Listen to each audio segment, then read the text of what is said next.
Vamos a hablar sobre el manejo y almacenamiento de medicamentos. Existen ciertas condiciones que se deben de cumplir cuando se manejan y almacenan medicamentos. Primero, los establecimientos que manejan y almacenan medicamentos deben de cumplir con las siguientes condiciones. No tener más de 65% de humedad relativa. No tener más de 30 grados Celsius de temperatura. Y además tener ventanas protegidas de la luz solar.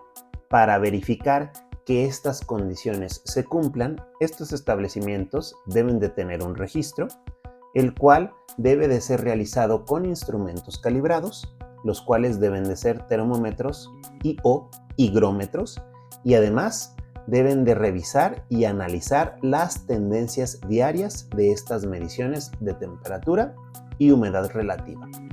A continuación tenemos un ejemplo de las hojas que se utilizan para registrar las lecturas de temperatura y humedad relativa. Se recomienda realizar las mediciones cada 4 horas y esto debe de estar plasmado en un procedimiento normalizado de operación. Cuando ya se tiene controlado el ambiente, las condiciones del establecimiento, ahora es importante tener en cuenta las condiciones de conservación de los medicamentos. Primero, ¿cuáles son los tipos de conservación que se indican en los medicamentos? En las etiquetas siempre se indica cuál es la conservación necesaria para cada tipo de medicamento. Si el medicamento nos indica congelación, esto quiere decir que debemos mantener al medicamento entre menos 25 y menos 10 grados centígrados. Si nos indica refrigeración, esto indica que debe de estar entre 2 y 8 grados centígrados. Si nos indican refrigeración controlada, quiere decir entre 2 y 8 grados centígrados, y la palabra controlada hace énfasis a que no debe haber picos transitorios, o sea, variaciones de temperatura que excedan en tiempo las 24 horas inferiores a 25 grados centígrados. Temperatura fresca nos indica entre 8 y 15 grados centígrados.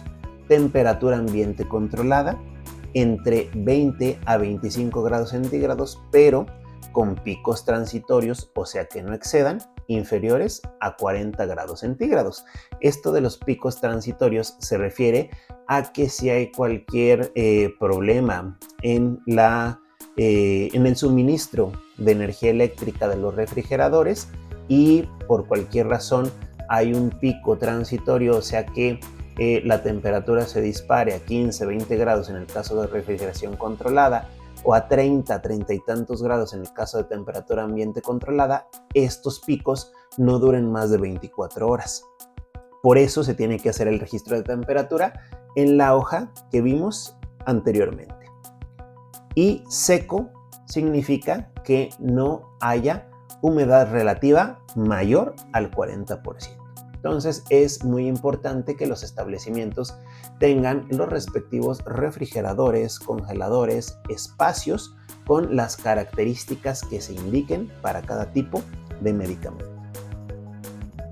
Además, el personal que está laborando en el almacén que maneja y almacena medicamentos debe de tener la capacidad de identificar medicamentos deteriorados para separarlos de los medicamentos que se encuentran en buen estado.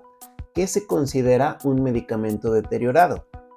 Primero, si el empaque viene decolorado porque el producto ha sido expuesto a un exceso de luz solar o artificial, se considera medicamento deteriorado. Si el empaque está manchado por rastros de humedad, si tiene ya moho, hongos, se tiene que desechar. Si el empaque viene inflado de manera normal, también es un medicamento deteriorado. Si el empaque viene manchado por fugas y o derrames de lo que contiene, es un medicamento deteriorado. Cambio de color del envase o contenido. Si nosotros vemos que el envase o si se puede ver el contenido en el caso de tabletas, jarabes, etc., ya tiene un cambio en la coloración, se considera medicamento deteriorado. Si el envase está roto, Si las tabletas, cápsulas, perlas o la forma farmacéutica que sea vienen rotas o pulverizadas y aún están dentro del blister, el medicamento se considera deteriorado. Y si hay líquidos que deben de ser totalmente transparentes y ya traen partículas anormales, por ejemplo, el agua inyectable debe de ser totalmente transparente sin ninguna partícula y nosotros notamos que en el agua inyectable ya vienen partículas ahí disueltas de manera normal, entonces se considera medicamento deteriorado. Estas condiciones son muy importantes para evitar daños en los pacientes cuando se administre un medicamento que esté en mal estado. Estos medicamentos deben de ser retirados desde el almacén que los maneja y los conserva.